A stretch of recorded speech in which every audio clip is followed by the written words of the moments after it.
Well, good afternoon and welcome to our weekly look at Tiffin University football. Hi everybody, I'm Russ Snyder alongside Tiffin University football coach Cris Reisert. Coach, how are we doing today? Doing great. Great. Thanks for having me. Again, always nice to come in after a win, right? It is. A lot nicer. Right. Well, it was a big game on Saturday. A team that, you know, we mentioned last week, a team that who we were conference opponents with in the Great Lakes Intercollegiate Athletic Conference. Now we're at the GMAC, and Ashland has joined us. So we mentioned last week how great it is to get those natural rivalries back in place, and you could tell it by the fans in the stands. They had a good crowd, we had a good crowd, and you guys had a lot of recruits on hand for Saturday as well. We did, yeah. I mean, anytime you play an Ohio game like we talked about, it's got to be a little bit of an elevated deal, you know, because you're recruiting against a lot of those schools and recruiting for a lot of the same kids. So we really wanted to have a lot of those kids on campus and get an opportunity to see what a game experience is like at Tiffin. And anytime you can come out of that with a win against a really good rival opponent, it always looks good to the kids that are there as well. Yeah, it was a great game between two good opponents, and let's go ahead and take a look at some of this game from this past Saturday. I'm going to mention one name first. I thought the young man had a huge game for you on Saturday. He created a turnover early in the game. Only had, I think, 4 tackles in the game. I swear each and every tackle he made was exactly when you guys need one. Patrick TUEIMEH, what a game that young man played on Saturday. He played terrific, and he's actually our defensive player of the game. He should be. Yeah, he doesn't know it yet, but he played tremendous. And really, you know, you look at Patrick, you know, our starting strong safety, Torrey Hunt, ended up getting hurt against Lake Erie, and so Patrick finished that game and performed really well, and then had an opportunity to step in and be a starter this week at that spot, and in addition to doing a great job on special teams. But I really thought he provided a spark. You know, he provided some physicality in the run game. He's a great communicator. He's a passionate player. He's a guy that our team really looks to for leadership too. And so I was super proud of him and super happy that he had the opportunity and that he took the opportunity and ran with it. And that's what we talk about all the time with our guys. So it was fun to kind of see it happen in real life. Absolutely. It's a great game by young man. Let's go ahead and take a look at how the scoring plays happened. Starting the first quarter, Darius Penix had a great game for you. Eclipsed the 100-yard mark. Actually, all-purpose yards is up around 250 when you count the return game as well. But got the Dragons on the scoreboard first, a 5-yard touchdown run after a 10-play, 49-yard drive, 4.5 minutes off the clock, and your Dragons are up early 7-zip. Yeah, I think speaking on Darius, you know, I think you finally saw what Darius is going to look like as the year moves on, you know, and I think he ran with confidence. I thought he ran very powerfully. Yes, that was the word I was going to use. And gave us an edge up front, you know, which obviously our offensive line is where it starts, but anytime you've got a running back that's going to pound the rock and really finish runs violently like he did, I think it provides an element. And that first drive was really, you saw that where we were able to really establish the line of scrimmage up front. Thought our offensive line did a tremendous job, and then Darius really bringing that extra burst, that physicality. I think it set the tone very well. What was it that made you decide to put him into the return game as well in the kickoff returns? You know, Anthony Lowe, right, does an incredible job. Take a little bit of his load off. And basically everything we asked him to do. You know, and really we looked at it as it was a way for Anthony to get a break, and a way for us to get a touch for Darius that was a bit more unique, right, where there was more space and it wasn't going to be an inside the box touch. It was going to be a box a touch where he could create, and so it was just really an opportunity to get him the ball in space. And, excellent. And he's done a really good job with it. Absolutely. Dragons scored a second touchdown in the first quarter. This time, you just mentioned him, number 1, Anthony Lowe, a 7-yard pass from Nick Watson. Number 17, Nick. We'll mention Nick a little bit more as we get into the program because he is kind of knocking on some record books and tying some records here at Tiffin University. So we'll mention that after we're done with the recap of the Ashland game. But a touchdown pass from Nick to Anthony, and at the end of the first quarter, you got a 13-0 lead. Yeah, I thought we started well offensively. I thought we started well defensively. I thought we came out and played really good football in the first bulk of the game, and it was good to get into the red zone and score. You know, I think anytime you get in the red zone, you score a touchdown. That's the objective, right? Field goals are what they are, but you want to be able to score 6, and it makes such a big difference. So I thought in our first 2 drives, being able to do that was a big feather in our cap. When you dominated time possession in the first quarter, basically a little bit more than 2-1, having the ball for 10 minutes and 24 seconds, able to hold 0 for 2 on third down conversions as well. And I see, you know, 24 plays you run in a quarter. Is there a goal that you guys have for either plays you want to run in a quarter or plays in a game that you try to get to? No, in an ideal world, you'd love to be able to run 80 plays. You know, I think 80 plays means that you're controlling the football. It means that you're wearing the opponent down, and it means that you're generating 80 touches for your skill kids, which I think we've got a great group of skill kids. And so I like to believe that, you know, 80 plays is you know, 8 to 10 more plays than a standard game, right? And and it's going to generate 8 to 10 more touches, and one of those touches may lead to a big play. So absolutely, the more times you have the opportunity to make them tackle, to make them have to get off blocks, and to make them have to cover things, it leads to inconsistencies defensively, and it gives us an opportunity, I think, to generate big plays. Well, 80 plays would be an average of 20 plays per quarter, and 3 of the 4 quarters you got over that 20 play plateau here in this game on Saturday. So Ashland strikes first in the second quarter, a 3-yard touchdown pass. A true freshman, Trent Maddox, making his first start for Ashland. I thought he did an admirable job. I mean, there was times he looked like a young kid out there, but he made some big throws for him, and he needed to as well. He did. I thought he played a really good game. They're a good team. They're a good program, and you knew they were going to come out and play well, and they did. And they've got some weapons on the perimeter, and they've always been able to run the football, and they've always been able to stop the run, and that was really our objective, was to try and do that to them, and I think we succeeded in a good regard. But I thought their quarterback did really well, and really put them in a position, I think, to put their best foot forward.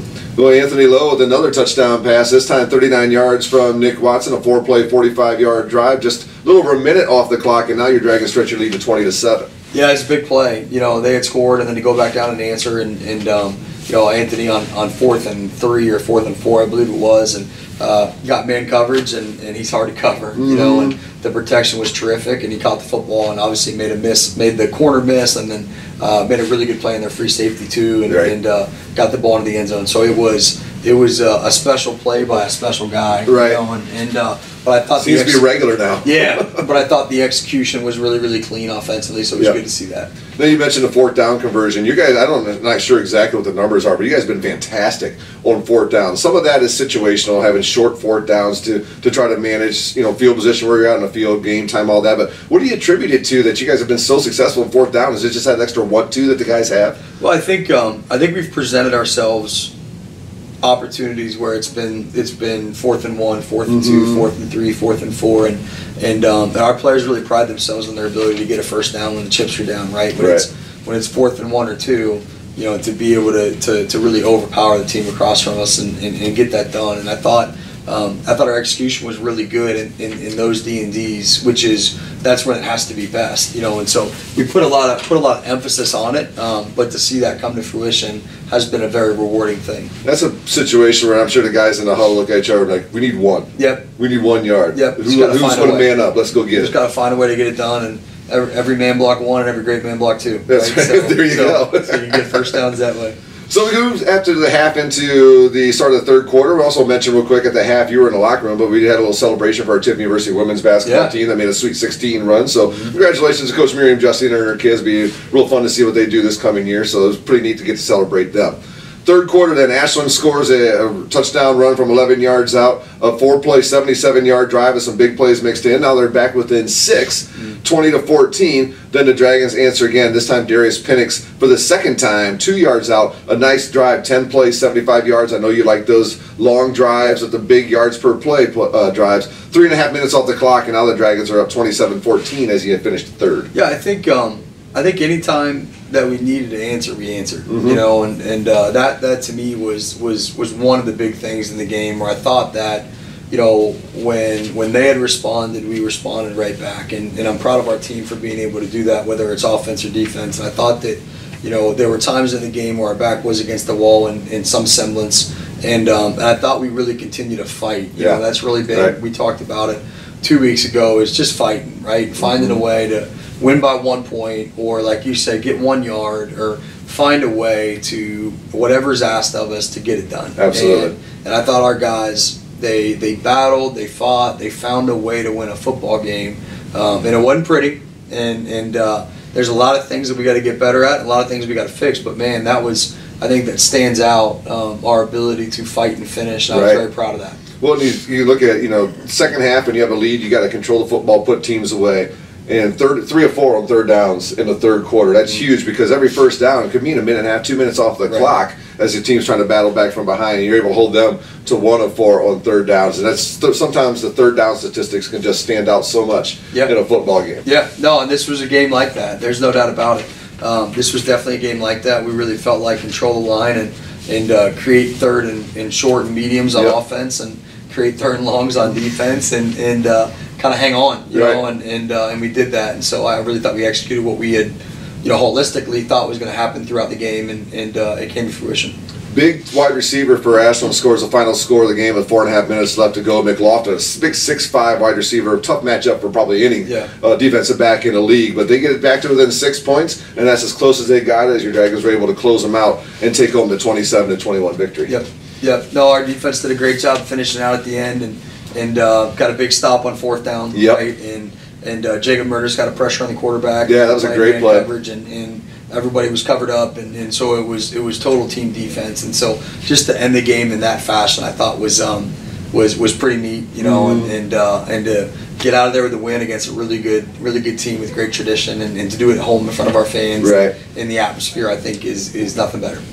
Controlling the ball too. 4th quarter, 10 minutes of time possession. It's hard to come back on a team when they're holding the football and you don't have it in your hands. So, take a look at some of the other numbers from the game on Saturday.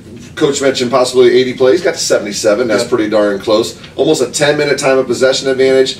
And in the 4th down conversions, again, you guys were 3 for 3 on Saturday. Now you got to take this win. And well, quickly, let's take a look at some of these individual numbers. I said Darius Pinnick's going over 100 yards for the first time this season. 212 total yards. We can count the return yards in as well. Anthony Lowe having another good job on punt returns. One was probably made your heart skip a beat a little bit. Yes. He turned it into something. It did, but knowing him, I'm like, it's fine. He's got it. He's probably playing that, right? So let it hit off my chest and bounce, and I'll be okay. So knowing him, he's got it all figured out most times. So I have my faith in him. Your quarterback, Nick Watson, putting his name up to the top of some of the records here at Tiffin University. I read your story, your quotes in the article in the local newspaper about Nick. Why don't you go and echo it a little bit about what you were saying about, how much he means to the team, to the program, and just how much he loves playing football at Tiffin University. Yeah, I don't think there's any greater advocate for Tiffin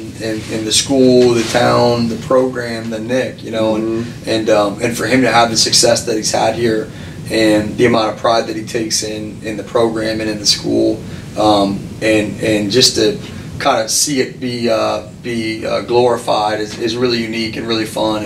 And like I said in my quote, I don't know that there's been a player in the history of this program that's meant more to the program in terms of its growth, in terms of wins and losses, in terms of doing it the right way, and just being a Tiffin Dragon than Nick. And I don't take it lightly in any regard, right? Because there's been some tremendous players and certainly a tremendous quarterback in Antonio Pipkin.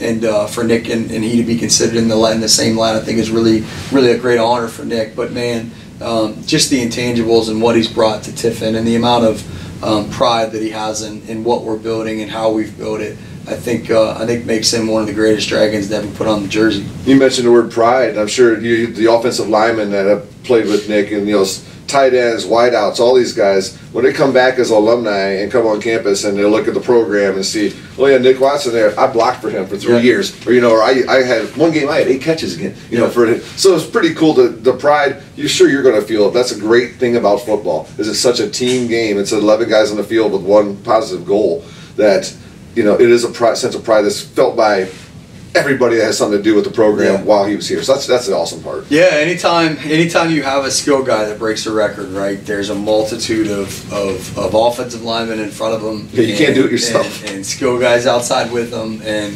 the neat thing about Nick is he's the first one to tell you that, and he's the ultimate deflector of attention, and he's just proud to, I think, be considered in that light, but understands the men that have gone before him, and the men that have battled with him to help him get to that point. So no, we're proud of him, and I'm excited to see what else he does. Right, that's what I say. That's the thing. A lot more work to be done. He's proud of what he's done, but I'm sure he's more focused. He's like, yeah, that's pretty cool. But let's talk about it at the end of the season. I got Kentucky Wesleyan to worry about. It's like anything we always say, we'll celebrate success when we're old. And that's why I celebrate it. Yeah.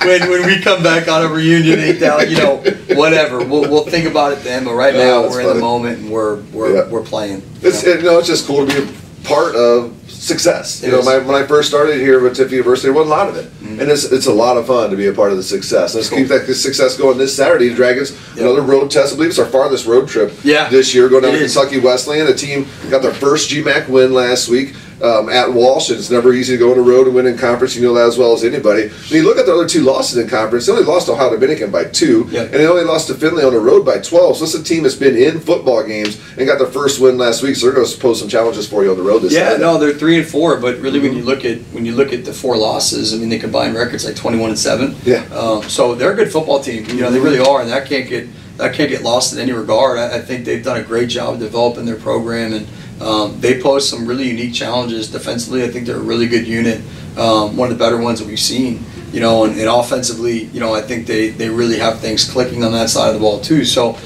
it's going to be a great test, you know, right. and we're approaching it that way. We're approaching it that it's going to be a battle, and just like any week, the goal is to go 1-0 and to get 1 more point than them, and that's the objective, and that's what we're hopeful we'll be able to achieve. I believe it's a 1 o'clock kickoff this Saturday. It's actually a noon kickoff. Noon kickoff. Yeah, it's a 1 o'clock our time. A noon kickoff for down their time. Yep. That'll be in Owensboro, Kentucky. You can catch all the action on the radio at WTUD, TUDragonradio.com, at Coast Country on your FM dial 100.9, and Kentucky Westland out the video for you at the Great Midwest Digital Network. Coach, thank you so much for your time. That was good. That was a good run-off right there with all the I've said it a few times. That was very, very, very, very smooth. I'm impressed by that every time. I appreciate it. You're good at your job. So are you. All right, let's talk again next week, Coach. You got it. All right, go Dragons this Saturday. This has been the Coach Cris Reisert Show, our weekly look at Tiffin University football.